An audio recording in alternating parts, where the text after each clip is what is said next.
اہل ایمان پر لازم ہے، ایمان والوں پر لازم ہے کہ برے دوستوں سے دور رہیں، برے دوستوں سے ایک بار پھر کن سے؟ ایک ہوتا ہے عادتوں کا برا، ایک ہوتا ہے عقیدوں کا برا۔ مولانا روم رحمت اللہ علیہ مثنوی میں سمجھاتے ہیں، مار، میم الف رے، مار فارسی کا لفظ ہے، سانپ کو کہتے ہیں۔ کس کو کہتے ہیں؟ یار فارسی کا لفظ ہے، کس کو کہتے ہیں؟ آپ کو پتہ ہی ہے، دوست کو کہتے ہیں، مددگار کو کہتے ہیں۔ مار اور یار ایک جیسے لفظ ہیں یا نہیں ہیں؟ ایک ہے یار اور ایک ہے مار۔ یار بد بد تر بود از مار بد۔ مولانا روم رحمت اللہ فرماتے ہیں، برا یار سانپ جیسا ہے، برا یار سانپ جیسا ہے۔ سانپ کا کام کیا ہے؟ ڈس لینا۔ تو برے سے دوستی کرو گے وہ اپنا اثر دکھائے گا، ڈسے گا، کبھی نہ کبھی نقصان پہنچائے گا۔ ایک ہے بری عادتوں والا یار اور ایک ہے برے عقیدے والا یار۔ وہ آگے وضاحت کرتے ہیں، اگر بری عادتوں والے یار سے دوستی کرو گے وہ تمہارے کردار کو خراب کرے گا، برے عقیدے والے سے دوستی کرو گے وہ تمہارے ایمان کو خراب کرے گا۔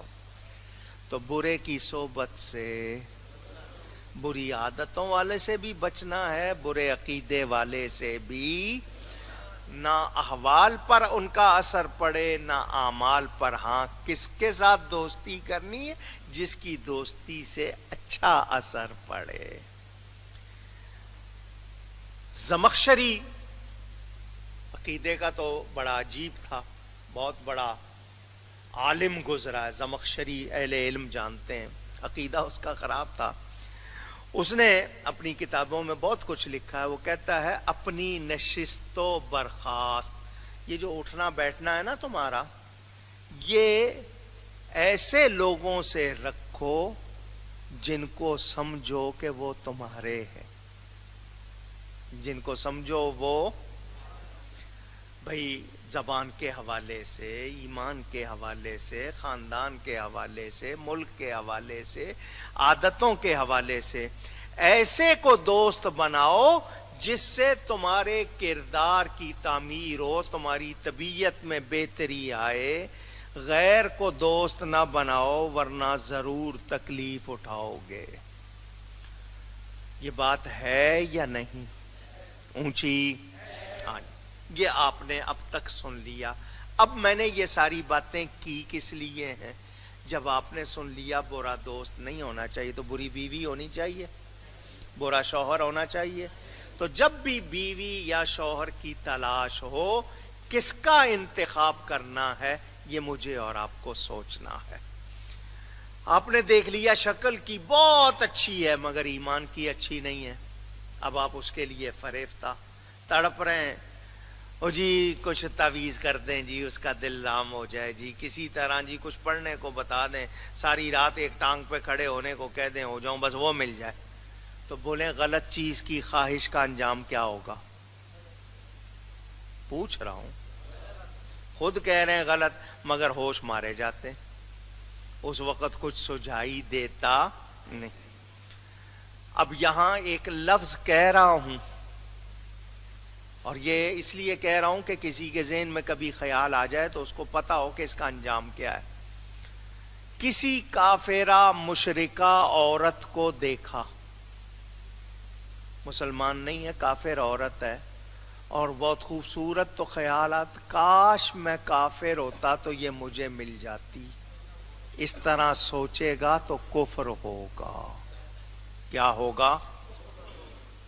تو مسلمان ہونے کی وجہ سے یہ میرے پاس نہیں آئے گی، اگر میں کافر ہوتا تو ضرور آ جاتی۔ ایسی تمنا کفر ہے۔ کیا ہے؟ کیا خوبصورت عورتیں مسلمانوں میں نہیں ہیں؟ وہی ایک.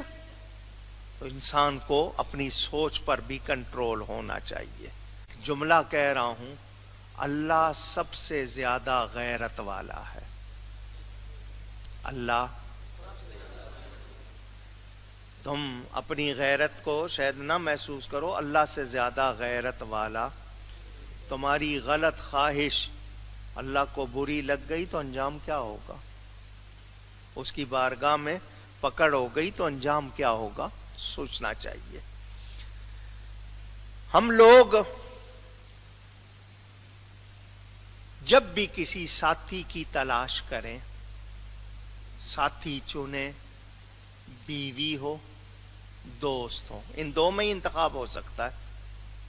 ماں باپ کا انتخاب نہیں ہو سکتا، اولاد کا انتخاب آپ بیوی چن سکتے ہیں یا تو ان دونوں میں احتیاط کرنی ہے.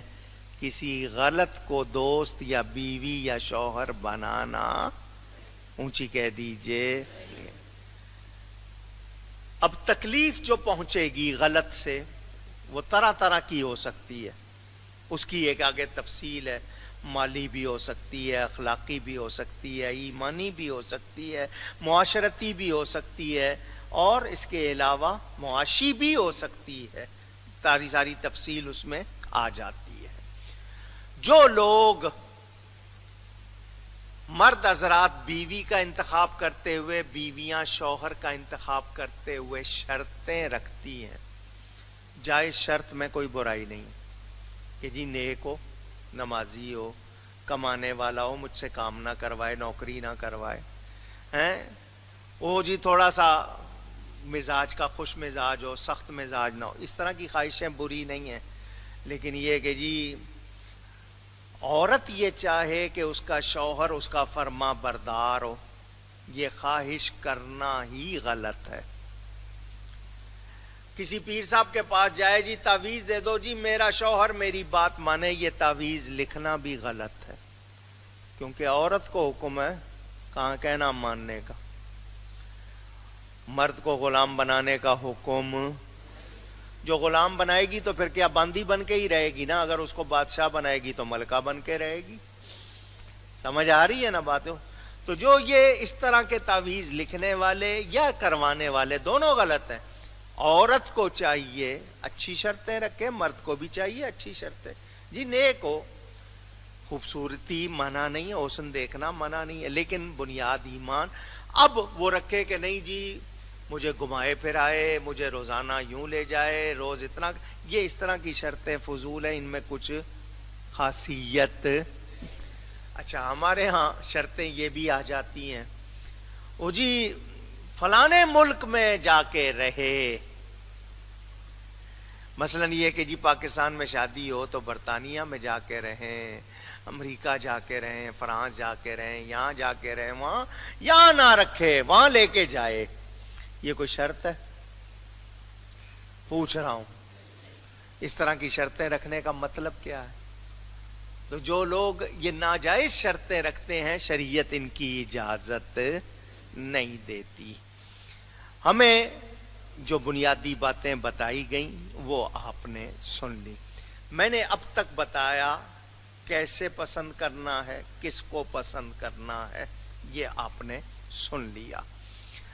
اب یرمون المحصنات کا بیان بھی ہے، تہمت کا بیان بھی ہے، رجم کا بیان بھی ہے، اور کوڑوں کا بیان بھی ہے. یہ پوری میں نے کہا ایک تفصیل ہے، اور اس تفصیل میں بہت سی باتیں ہیں، لیکن ایک مرتبہ اگر آپ سن لیں گے آپ کو بھی معلوم ہو جائیں گی، بیان بھی ہو جائے گا.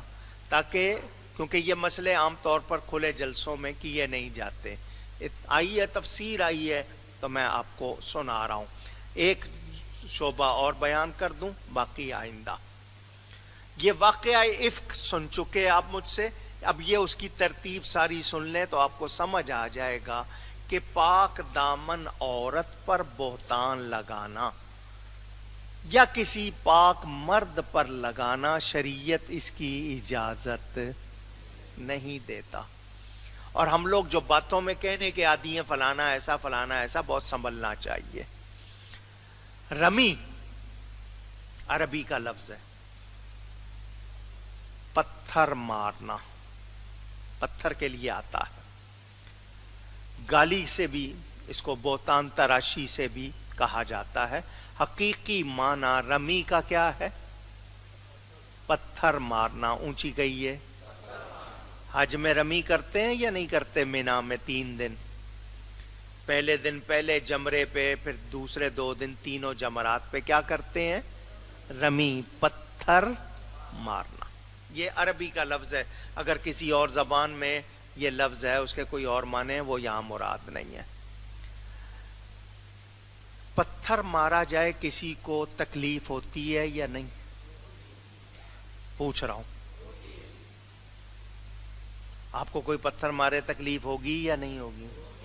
اسی طرح ذہنی تکلیف ہوتی ہے جب کسی پر تہمت رکھی جائے. جو کام اس نے نہیں کیا وہ اس کو کہا جائے الزام، تہمت، بہتان، یہ کسی پر لگائیں. تو جس طرح پتھر مارنے سے تکلیف ہوتی ہے، اسی طرح تہمت رکھنے سے تکلیف ہوتی ہے. پاک دامن عورت، اس پر کہہ دیا جائے. میں نے آپ کو بتایا وہ پاک دامن ہو اور آپ اس پر الزام لگا دیں، آپ کی 40 سال کی عبادت ضائع ہو جاتی ہے ایک جملے میں. اسی لیے احتیاط کو کہا گیا. بہتان تراشی، لوگوں کے ہاں ایک کہاوت ہے، تلوار کے زخم سے زیادہ تیز زبان کا زخم ہوتا ہے. کہتے ہیں تلوار کا زخم بھر جاتا ہے، زبان کا زخم نہیں بھرتا. مشہور ہے. تو اس زبان کے استعمال کو اچھا کر لو، آپ کے ہاں ویسے ہی امن ہو جائے گا. یہ زبان بول کر 32 دانتوں میں چپ ہو جاتی ہے، پورا جسم بھگتتا ہے. ہاتھ چل رہے ہیں، لاتیں چل رہی ہیں، پٹ رہے ہیں، بھگت رہے ہیں. تو اس زبان کو ہی انسان قابو کر لے. حضور نے فرمایا تم زبان کی حفاظت کر لو، میرے ساتھ ہووگے قیامت کے دن. اور ہم سے یہی قابو نہیں ہوتی. یہ 2-3 ٹکڑے ہیں جسم میں، دل ہے، شرمگاہ ہے، زبان ہے، ہڈی نہیں ہے ان میں، اور انہی کو قابو نہیں کیا جاتا. یہ قابو آ جائیں تو انسان کی زندگی بہت اچھی ہو جائے. تو بہتان تراشی زبان سے کرتے ہیں آپ. المحصنات، 5واں پارہ پہلا لفظ ہے نا، سواد کے ساتھ. محصنات، پاک دامن عورتیں. محصنہ پاک دامن عورت، محصنات پاک دامن عورتیں. کچھ اپنی پاک دامنی کی خود حفاظت کرتی ہیں، اور اگر محسنات کہوں، سواد پر زبر ہے تو وہ خود حفاظت کرتی ہیں. اور اگر محسنات کہوں سین کے زیر کے ساتھ، تو ان کی حفاظت دوسروں سے ہوتی ہے. ایک وہ ہیں جو خود حفاظت کرتی ہیں، اور ایک کی حفاظت دوسروں سے ہوتی ہے. یعنی دوسروں کی حفاظت کس طرح؟ ایسا ارد گرد جیسے قلعہ بنا دیا تو اب قلعے سے حفاظت ہو گئی. گھیرا کوئی بنا دیا گیا اس کے اندر، وہ تو اس گھیرے سے اس کی حفاظت ہو گئی. تو یہ یاد رکھنا ہے. زیرہ آپ پہنتے ہیں جنگ میں، بلٹ پروف جیکٹ آج کی زبان میں، لوہے کی ویسٹ کوٹ بنا لیتے تھے، پہنتے تھے. کوئی تیر مارے، تلوار مارے تو جسم نہ کٹے. تو اس سے بدن کی حفاظت ہوتی تھی. کیا ہوتی تھی؟ تو یہ کچھ چیزیں خود حفاظت کرتی ہیں، خود کی دوسروں سے حفاظت ہوتی ہے. پاک دامن عورت کو اپنے آپ کو اس طرح رکھنا کہ اس پر الزام لگانے کا چانس نہ ہونے پائے، موقع نہ بنے. اور اس کے ارد گرد ایسا ماحول رکھنا کہ کوئی اس پر الزام نہ لگا سکے. یہ دونوں صورتیں ہیں. قرآن میں جتنی تفصیل آئی ہے وہ آپ جتنا پڑھ سکیں یا جتنا سن سکیں. بہتان تراشی کرنے والے، الزام لگانے والے مرد ہوں یا عورتیں ہوں، جاننے والے ہوں اجنبی ہوں، اپنے ہوں غیر ہوں، اس حوالے سے سب کو جاننا چاہیے کہ گناہ ہر ایک کے حکم میں گناہ ہے. باپ نے لگا دیا تو معاف نہیں کیا جائے گا، بیٹی کو لگ گیا تو معاف، اور نہیں میں تیرا باپ ہوں مجھ پہ کیا لگانا ہے، تو باپ ہونے کی وجہ سے وہ معاف. جی ہم آپ کی اولاد ہیں، ہمیں کیا کہنا ہے، اس سے معاف نہیں. رشتہ داریوں میں گناہ معاف. یہ اور بات ہے کہ آپ ان کو چھپاتے ہیں یا ٹالتے ہیں، لیکن گناہ گناہ ہی رہتا ہے. میرے دوستوں اور بزرگوں، آزاد مرد آزاد عورت، عقل والی عورت عقل والا مرد، بالغ مرد بالغ عورت، اسلام والا مرد اسلام والی عورت، اور زنا سے پاک مرد اور زنا سے پاک عورت. یہ تفصیل ہے آگے جو تہمت تراشنے والوں کے حوالے سے. میں اس میں سے صرف ایک دو باتیں سنا رہا ہوں، باقی آئندہ. اگر کسی نے ایک بار بالغ ہوتے ہی گناہ کر لیا، زنا کر لیا، اور پھر توبہ کر لی، سچی توبہ، اور ہر طرح کی برائی سے محفوظ رہا، اگر ایسے شخص پر کسی نے زنا کی تہمت باندھی تو بہتان تراشی پر کوئی حد نہیں ہوگی، کیونکہ وہ ایک مرتبہ یہ جرم کر چکا. کسی نے نہیں کیا، اچھا آپ نے لگا دی اور آپ کو معلوم نہیں ہے، وہ حکم اور ہے، وہ تو بعد میں تفتیش پر پتا چلے گا کہ بھئی اس سے یہ گناہ ہوا یا نہیں ہوا. عاقل محسنہ جس پر پہلے زنا کی تہمت نہ لگی ہو، زانیہ کہنا، ابن الزانی کہنا، ابن الزانیہ کہنا، ولد الزنا کہنا، یہ الفاظ ہیں. او زانیہ، او زانی کے بیٹے، او زانیہ کے بیٹے، او زنا والے بیٹے، یعنی حرام زادہ کہنا. یا تو اپنے باپ کی نہیں، یا تو اپنے باپ کا نہیں، یا غصے میں او فلاں کی بیٹی، یہ بہتان تراشی کے الفاظ ہیں. کیا ہے یہ؟ اونچی کس طرح استعمال ہو رہا ہے ان کا، کس طرح لوگ کہتے چلے جاتے ہیں. ذرا سوچیں، شریعت نہیں چاہتی ہے کہ آپ کی زبان سے کسی کی دل آزاری ہو، ماحول بگڑے، اور بلا وجہ کسی پر کچھ کہنا. یہ آپ کو میں نے بتایا. اسی طرح فاسق، شارب الخمر، آکل الربا، خبیث، نصرانی، یہودی، مجوسی. ایک شخص آگ کی پوجا کرنے والا نہیں، اس کو مجوسی کہنا. ایک شخص یہودی نہیں، اس کو یہودی کہنا. ایک شخص عیسائی نہیں، اس کو عیسائی کہنا. ایک شخص گندا نہیں، اس کو گندا، گندے سے مراد سمجھ رہے ہو نا، گند کی اولاد، وہ نہیں ہے وہ کہنا. یا سود کھانے والا نہیں ہے، اس کو سود کھانے والا کہنا. وہ شراب پینے والا نہیں ہے، اس کو کہنا شراب پینے والا. ایک شخص نافرمان نہیں ہے، فاسق العقیدہ نہیں ہے، اس کو فاسق کہنا. یہ بھی بہتان تراشی کے الفاظ ہیں.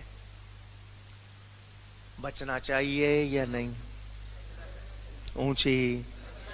اور ہم لوگ دھڑا دھڑ جو منہ میں آتا ہے، جس کے لیے آتا ہے، کہتے چلے جاتے ہیں.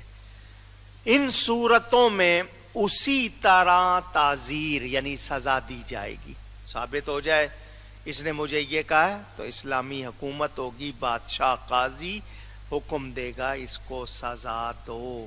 اگر کسی نے آپ پر تہمت لگائی، بہتان لگایا، وہ چیز آپ میں نہیں ہے تو لگانے والے کو سزا دی جائے گی، تاکہ آئندہ کوئی اس طرح غلط استعمال نہ کرے۔ لفظوں کے غلط استعمال سے بھی بچنا سوچیں ہمیں کتنی احتیاط کا حکم دیا گیا۔ تو یہ ابتدائی صورتیں، چونکہ تفسیر ہے، اب میں نے آپ کو بتایا نا، یہ کچھ تھوڑی سی تفصیل اور واقعہ افک سنا چکا، پھر اس کے حوالے سے یہ مزید باتیں ہوں گی۔ گفتگو میں مجھ سے کہیں کوئی غلطی ہوئی ہو، اللہ کی بارگاہ میں توبہ کرتا ہوں۔ وآخر دعوانا ان الحمد للہ رب العالمین۔